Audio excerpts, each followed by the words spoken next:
Welcome to the Ringer NFL show. I'm Sheil Kapadia. Today we are talking about that Cowboys-Lions Thursday night game, and then we take a look ahead at a couple matchups in Week 14. You know the exercise. We are predicting what headlines we're going to read after Bears-Packers and Texans-Chiefs, two of the biggest matchups this weekend. We have a return guest, JP Acosta from CBS Sports and the Pushing the Pile podcast. Love talking football with JP. Let's take a break and get to it.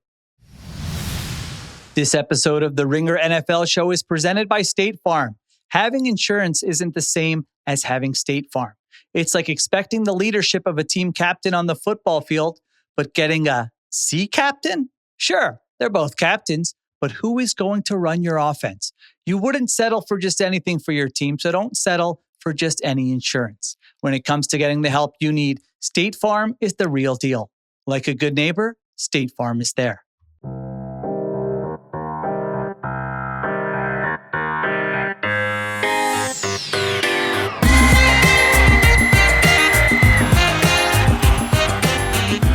All right, we are back here on the Ringer NFL show with JP Acosta. JP, let's start with Cowboys-Lions. I thought from Detroit's perspective, this was a huge spot for Dan Campbell. They've had the up and down season. They're on the ropes here. He took over play calling a month ago, and their offense showed up in a huge way. I thought that was really the story of the game. I mean, if there was one possession there where they punted or had a turnover, I felt like the Cowboys could steal it. But last 7 possessions, 4 touchdowns, 2 field goals, 1 missed field goal. Offense showed up. It's an exhale game. It's a culture game, probably. It feels like they're like, nope, we're not done yet. Our window is still open. How did you feel about that performance from the Lions' perspective? This was the most Dan Campbell Detroit Lions performance I think the Lions have ever had. When it comes to the environment surrounding the game, you need a win. This is a must-win game if you want to even make the playoffs. And coming off that Thanksgiving game where it just felt demoralizing, sort of watching them play, it felt like they couldn't really get anything going. You're coming in against one of the hottest teams in the NFL, and the Cowboys, and they casually dropped their fourth best game of the season by EPA per play. Just hammering the Cowboys with explosives. I thought that was the thing that stood out the most. Their success rate on down-to-down consistency, it was actually worse than the Packer game on Thanksgiving. But they were constantly hammering them with explosives, especially in the passing game, whether it be Jahmyr Gibbs out as a receiver, like legitimate receiver routes. You get Amon-Ra St. Brown cooking man coverage. Jameson Williams had his best game of the year. And I think it's just all these elements combined. I think they actually touched on it during the game that with Dan Campbell as offensive coordinator calling the plays, they're throwing the ball a lot more on early downs and neutral passing situations. And I think that just plays into the fact that they don't really have the offensive line to just kind of sit back and run the ball and then hammer teams over the top. So in this game, they use a lot of quick game, a lot of play action, just like they use play action to take their shots and then just hammer them with quick game. And the Cowboys couldn't tackle them. This felt like the needed Dan Campbell offensive performance. Yeah, there was that huge play, fourth quarter. I think it was second down. They run it on first down, and you're going, man, are they just going to go run, pass, and try to make the use clock and make the Cowboys use timeout? And they call a pass play, and they go to Amon-Ra St. Brown on kind of that crosser that goes for 30-plus yards, and then they get the roughing the passer afterwards. That was like the Dan Campbell moment where it's like, all right, we didn't lose him. Because, there have been times this season where I thought, all right, he's the play caller now. Is he going to continue to always be as aggressive? Even that Packers game, I thought what you're saying now didn't apply. I thought they were running the football into like bad looks and just not able to run it on early downs. But yeah, no, that Dan Campbell that we've come to know, and some of us have come to know and love over the years, is still in there where it's like, let's put the foot on the throat. Our defense might not hold up against this Cowboys offense, and let's go for the win. So let's see. I mean, listen, their defense wasn't great in this game. They came up with some big stops. They came up with some big red zone stops. I think they're still vulnerable in the secondary. They're still vulnerable with their pass rush outside of Aiden Hutchinson, but they're in the mix. In a wide open NFC, they're still going to be in the mix, especially if their offense can play like that. And then on the Cowboys end of this, JP, this was such a narrative game because, oh my goodness, man, if they would have won this game, Jerry was cooking. He knew, look at this team. They got it. They're back. What did he know that no one else knew? And instead, I came away from this thinking, if I'm a Cowboys fan, I'm irate because their playoff chances should not have come down to a Thursday night game on December 4th. That's not where they lost their playoff chances. And I understand they're still in it if they win out, but their playoff chances were lost in the first 9 weeks of the season when they played with a shorthanded defense. And I swear I'm watching that game going, it's not only does it come back to the Parsons trade, it comes back to the timing of it. Because if you made this move in the spring and got players, you would have had a chance to build a better defense. Or if you got draft picks, you would have had a chance to build a better defense. If you waited till the trade deadline, you would have had Parsons for the first 8 weeks of the season. If you waited until after the season, by the way, which could have been an option, then you could have had Parsons for this season and you could have traded him after the season. Instead, those first 9 weeks, your defense was the worst in the NFL. You lost games, and now you're wasting an amazing Dak Prescott season with CeeDee Lamb and George Pickens. Like, this team is not only playoff worthy, they could be making noise in the playoffs, and now they might not even get in. So I feel like the Jerry narrative that maybe he was hoping for coming out of this game, instead, I'm going back the other way and back to ripping him. I think looking at this game from the long term, sort of zooming out like you did with Jerry Jones and the trades and the deals that he made, the most important thing is the part of the defense that they didn't really address well enough in the offseason, or even like they'd made one trade to address it at the deadline with Logan Wilson. Their linebackers were awful on Thursday night. It was horrendous. Yeah. And all those passes over the middle of the field, the deep over routes, the dig routes, Jahmyr Gibbs running wide open in space, they just couldn't tackle. I think on the big David Montgomery run, if you watch it back again, Kenneth Murray takes himself out of the play. Like, he sees the gap open and then goes the opposite way. And that's what they've been dealing with for the first 9 weeks before they even tried to trade for Logan Wilson. You have all these players and you tried to nickel and dime the linebacker spot because you thought, we're going to have to pay Micah Parsons. And then you didn't pay Micah Parsons. The entire point of this defense was we were going to scheme around one dominant defensive player and everybody else would just get by. And now they're still trying to do that. But Quinnen Williams, as great as he is not Micah Parsons, even though he had a very good game today. But it just felt like all of the inefficiencies, all of the inability to address their faults, their wrongs in the offseason came back to haunt them in this one game. Lack of foresight, I think, is really what you're saying, what I'm saying, because if you felt like going into this year that, hey, we really have a chance with the Pickens trade, with our passing game, I think Brian Schottenheimer, the game management stuff at the end of the game, we can, that leaves something to be desired. But overall, he's done a great job this season. I mean, when you look at that offense and you look at how they've performed and you look at the team plays hard, they're not a dumb team or anything like that for the most part. And still, they're in this spot where now, even if they win out, I was just looking at the Athletics playoff simulator, I think it's like a 40% chance they have of making the playoffs. So I just feel like, you don't get these seasons all the time where the quarterback stays healthy, where you paid the quarterback. He's got the weapons on the outside. He's got a great grasp of the offense. You're not like, it's a new coordinator or something like that. Like this type of season where he's comfortable, the offense looks unstoppable most weeks, and you're probably just going to end up wasting it. I mean, it's really not that dissimilar to the Bengals last year. I know others have made that comparison. Danny Heifetz was making that comparison even before the season, and I think it's spot on. So we'll see what happens the rest of the way with that Cowboys team. They're not easy to play. They're really hard to play, specifically their offense, but it just might be that they wasted too many games in the first half of the season. All right, let's take a break. We come back. Let's talk about Bears, Packers, and then Chiefs, Texans. This episode is brought to you by Amazon Prime. The holidays move quickly like a blitz to save the game. That's where Prime comes in with fast, free delivery. My kids put together these presentations for what they want for Christmas, and they put the Amazon Prime link right in there. I just have to click.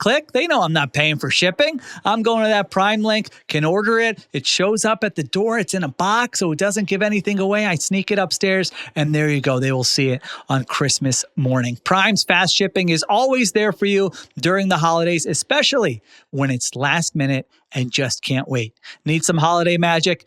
It's on Prime. Head to Amazon.com/Prime to shop now. All right, we are back here on the Ringer NFL show. All right, JP did this exercise with us last time and did a tremendous job where we are just predicting headlines. What are we going to be talking about with these games next week? And JP, your game is Bears-Packers, a big one in the NFC North. What do you got for us? Mine is the Bears get close, but not close enough.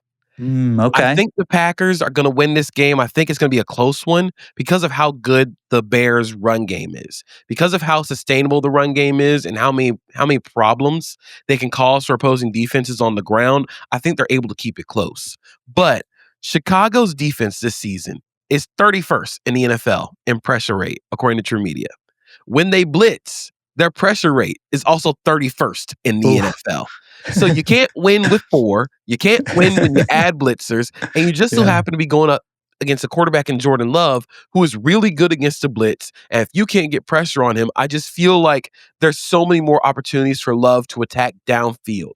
Now that you have Jaden Reed back, now that you get Christian Watson fully healthy, I think Jalen Johnson and Kyler Gordon being back is going to mean a lot for the Bears defense. But if they can't get pass rush, I feel like this Packers team can throw the ball up and down the field on them. And if the Bears have to play from behind, if they have to be in obvious passing scenarios, I think Caleb Williams has played fairly well this season, but there have just been inaccuracies. There have been drops. There have been wrong routes run at the wrong depth for the Bears receivers. And I just feel like going up against this Packers team that is built to play with a lead and built to win with their pass rush, especially when you might not have Theo Benedette, who also wasn't really a good pass protector in the first place. And you might be starting Ozzie Trapilo in his place. That doesn't bode well going up against Micah Parsons. So it just feels like there are a lot of compounding factors for the Packers where their aces can overwhelm sort of the best players or the aces for the Bears.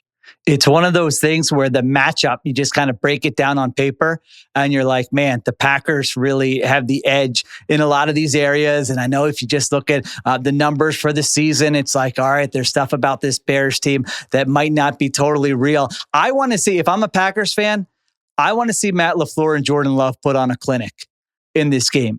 I mean, to your point, that Bears defense is just so feast or famine. It's like if they create a turnover, great. If they don't create a turnover, they're probably not getting a stop. Like they're literally one of the worst defenses in the NFL if they're not creating a turnover. So if I'm a Packers fan, I'm like, all right, this is the whole point of Matt LaFleur and Jordan Love, is a game like this where you're saying we should be able to cook these guys. We should be able to have an efficient offensive day. As long as we don't turn the football over, we should be able to run it. We should be able to create explosives. Like you said, we should be able to avoid negative plays and sacks because the Bears don't have a great pass rush. And I just want to see it. Now, there have been times this year, whether it's full games or halves or quarters or possessions, where you go, what is happening with this Packers offense?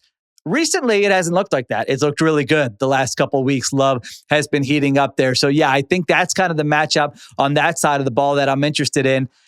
And that Bears run game you talked about, man, that was beautiful last week. That was just like teaching tape, clinic tape, whatever you want. If you have your favorite film nerd, maybe it's JP on social media. That segment of the internet is just going crazy with what the Bears did, and rightfully so last week. And JP, that's where I look at the matchup, because I feel like the Bears offense is built on two things: running the football and explosive pass plays. And that happens to be where the Packers are the strongest. I mean, you look at it statistically, they are fourth in explosive play rate and fifth in rushing success rate. So I'm interested. You said you feel like you're probably more bullish than the general public on Caleb Williams and how he's played this season. Could this be like a big spot for the Caleb Williams fans to be like, hey, if he leads them to a victory here and plays clean football and is efficient and accurate, it really could be a moment for him on Sunday, I feel like.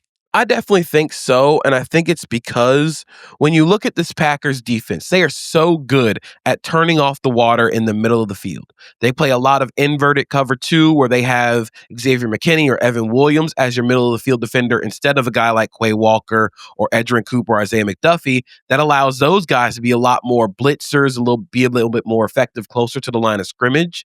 And that's where I actually think that Caleb Williams has done a lot better as the season's gone on. He has been ripping a lot of passes over the middle of the field, but there have just been inconsistencies outside the numbers. That's where the inaccuracies really pop up. A lot of the drops have popped up in those areas, but that also is the area where the Packers defense is the most vulnerable because you want to attack those outside corners who haven't played that well this season. I just wonder, like, if this is going to be a game where the Bears passing offense wins them the game, can Caleb Williams, can Rome Odunze, can DJ Moore create enough explosives on the outside edges of the field to really force the Packers defense to respect their passing game? Yeah, it's. I think that's probably what it'll come down to because, like we said, the other matchups. Now you don't know, obviously, turnovers and special teams.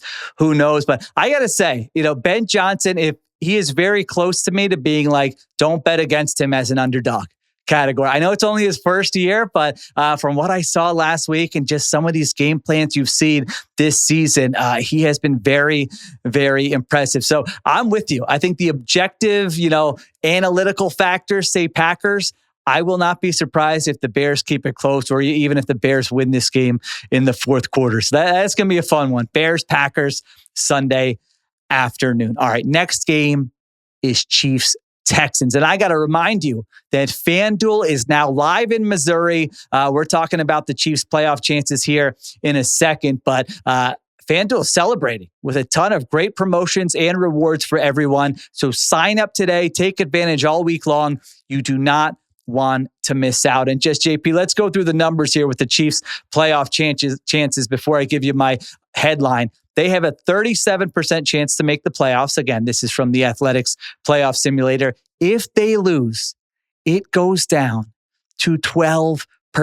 Unheard of during the Patrick Mahomes, Andy Reid era. So big game for them. If they win out, 97% chance to make it here. So this is a monster. This is really an unprecedented situation for Mahomes and Reid. So what's actually going to happen here? My headline, JP, Mahomes, Reid, stay alive with brilliant performance against Houston. Okay, so here's the deal. You break this game down and you go, the Texans have like a great shot here. I mean, the Chiefs are likely playing without 3 starting offensive linemen, including 3 of their tackles. And I think if you chose a defense to not have to, you don't want to play when you're down 3 offensive linemen, honestly, it's this Texans defense with Will Anderson and Daniil Hunter and D'Amico Ryans, who has built his reputation on stifling great quarterbacks. On paper, this is kind of a disastrous matchup for Kansas City. But sometimes what I have to do is ignore the evidence in front of my eyes and rely on the pedigree. And again, I said the whole point of Matt LaFleur and Jordan Love is a game like this. The whole point of Patrick Mahomes and Andy Reid is a game like this, where your backs are against the wall and you're shorthanded and you have a tough opponent and you just come up with something, whether it's Reid scheming or game plan or Mahomes just digging deep and extending plays and finding a way. This might look stupid on Monday, JP, but I'm going to say the Chiefs find a way. Where are you with this? Is this just me wish casting like a sports movie or something like that? What's actually going to happen in this game? I actually think I'm going the other way on this one. Okay. I think given all of the injuries up front for the Chiefs, Josh Simmons is going to be out. He's on IR. Jawan Taylor's hurt. You're potentially going to be without Trey Smith. So that's 3 of your starting 5. You're having to move Wanya Morris to left tackle, Jalen Moore to right tackle. And like you said, this is not the team that you want to go against without 3 of your starting 5 offensive linemen. I just think the Texans do such a good job of dragging teams into the muck with them. And even within that, I think the Texans offense has started to find some sustainability on offense. The duo of Ed Ingram and Trent Brown on the right side of the line gives them a little bit more oomph, a little more pop as a run blocking unit. And I think even without CJ Stroud in the lineup, they started to use a lot more boot, a lot more play action, sort of get the quarterback out of the pocket to avoid obvious passing scenarios where the offensive line might be a little deficient. You get a lot more growth from Jaden Higgins, Jalen Noel. Woody Marks has run the ball really well. I'm not saying the Texans offense has turned a corner by any means, but I think they have the ability to just get to 17 points. And if you get to 17 points with this defense, you're probably going to win the game. This is unheard of, JP. Your 17 points is all you need to beat the Chiefs. Oh my God, what is happening? If you would have told me that someone was going to utter that sentence to me before the season about the Kansas City Chiefs, I'd be like, oh, what Mahomes is, when did he land on the IR? But you're probably not wrong, I don't think. See, I think of it less as the problems with the Chiefs and just how good this Texans defense is from top to bottom at every level. They have speed. They have impact players. I think what's really been understated this season is a couple things for the defense. One, Kalen Bullock's growth at safety. He has become a true cover safety where anything in his range, he's going to go get it. He's going to go make a play on the ball. He's causing problems at the point of attack. And then on the interior, they just put Tim Settle on IR, which I think is low-key a big move for them. But Tommy Togiai has played really well defending the run. That has always been their issue because they play a really wide 4-down front. You're susceptible to a lot of gap scheme stuff, a lot of trap, a lot of crunch. We all remember the game last year against the Ravens where Derrick Henry ran for almost 200 yards using just trap and wham and just getting downhill quickly on this defense. Tommy Togiai has stepped up in a big way, and that just shores up this defense so much to the point where if you're in an obvious passing situation, I really, really struggle to figure out how anybody can beat this defense, especially against a team like the Chiefs, where offensively, I know how well Andy Reid can scheme up and draw against man coverage. That just has not worked this season. The Chiefs receivers, I believe, are 25th in the NFL in yards per route run against man coverage. They're a top 10 unit in zone coverage this season. So you can tell that they have a bunch of guys that are able to run into voids. Rashee Rice is good at finding voids. He's sort of similar to Travis Kelce in their ability and their rapport with Mahomes in finding those voids in zones. But when you play man coverage against them, they don't have a receiver outside of Rice, and even Rice is more of a slot. You're going to get him against safeties, linebackers. They have nobody on the outside who can win against physicality. And that's the one thing the Texans bring on the outside of man coverage. They're going to beat you up. So I just feel like they're, again, like we were talking about with Bears and Packers, there are a lot of compounding factors on this side of the ball where if you're the Texans, if you just get to 17, if you can control this game, given the way that the Chiefs have played in close games this season, I just think the lack of pass rush has really started to come back and bite them this season. If they can't get pressure on the Texans, then I just feel like they're putting themselves in a hole that they really can't dig themselves out of. I'm so curious, how many points, as you mentioned that, I'm like, how many points is it going to take to win this game? Because I hear what you're saying with the Texans offense and they've, figured some stuff out and their offensive line has played better. I don't trust them. Yeah, I kind of like if they just came out and all of a sudden Spags cooked something up and all of a sudden CJ Stroud is getting sacked 6 times, that would not shock me at all in this game, even though the Chiefs defense hasn't quite been able to get to that level this season. So I don't fully trust them there. And maybe it's just kind of, the narrative, I'm like, man, are Mahomes and Reid really going to go down like this? Like, I would feel a lot better about them if the offensive line was healthy. Let's just finish with this. What do you think? What is the Chiefs' best chance for a game plan? Is this a game where everyone's yelling, run the ball, Andy? Is it one of those games? Do you want to run the ball? I feel like it's going to lean on a lot of get the ball out of Mahomes' hands quickly, in this game, and you might need to string together methodical drives, but you're avoiding those negative plays. What do you think the Chiefs' game plan or their best chance with the offensive line injuries against this Texans defense is? I think their best shot is Mahomes' explosiveness as a scrambler. I think his threat as a runner is going to help open up lanes in the passing game. When you think about games where Mahomes really dominates this season, it is when he's a runner. And the fact that you can if the defense has to worry about him as a scrambler, you're devoting another body that you could use in pass rush or in pass coverage to just spying Patrick Mahomes. And now that they've seen it a lot, I think that if you play zone coverage against this team, I do think Rashee Rice and Travis Kelce are going to find voids. I don't think this team is going to be explosive against the Texans. But like you said, if you can just get those 6 to 8 yard completions, if you can just be successful on the ground, I wonder how much they actually go to their under center run game in this one, because they're effective running the ball under center. They just don't do it. But now without 3 of their starting 5 offensive linemen, I just kind of feel like they're going to say, you know what? Forget running the football. We're going to let Mahomes be the run game. Yeah. And they might try and RPO this game into, they're going to try and like throw the jab at the Texans until they think they're throwing a jab. And then that's when they do like the screen and go. I think that's right. I think if I know anything about Andy Reid, back against the wall, got to have it situation.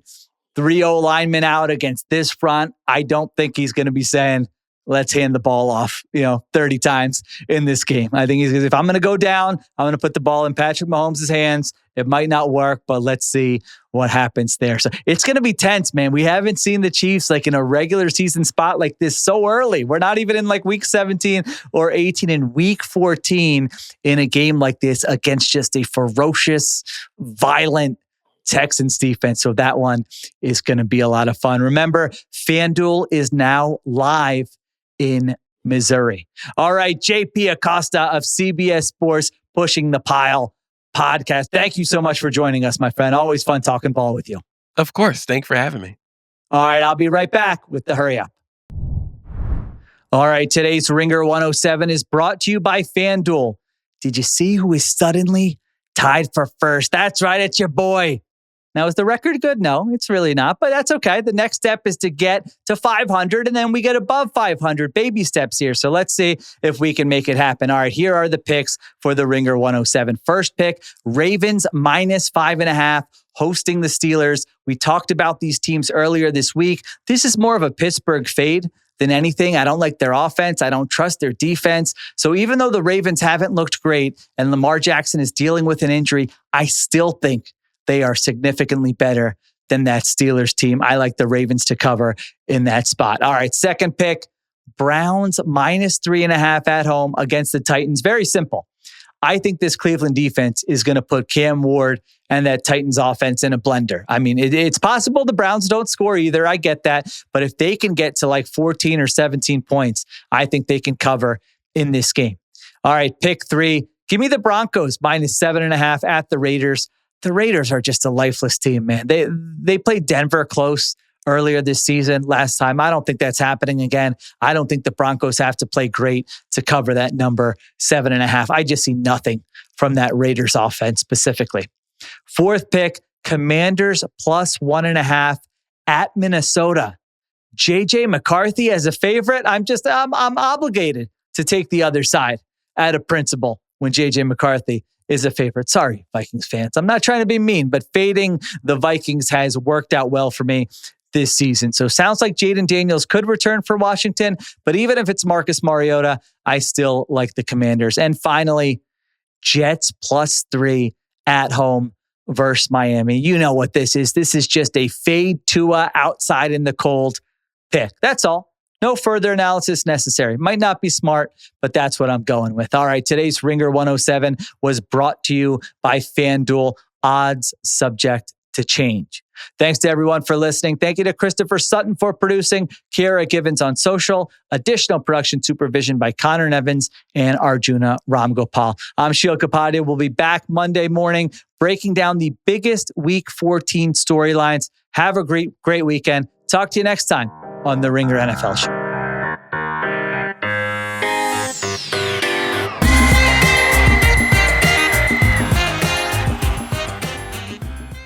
Must be 21 plus and present in select states. For Kansas, in affiliation with Kansas Star Casino, or 18 plus and present in DC, Kentucky, or Wyoming. Gambling problem? Call 1-800-GAMBLER or visit rg-help.com. Call 1-888-789-7777 or visit ccpg.org/chat in Connecticut or visit mdgamblinghelp.org in Maryland. Hope is here. Visit gamblinghelplinema.org or call 800-327-5050 for 24/7 support in Massachusetts or call 877-8-HOPE-NY or text HOPE-NY in New York.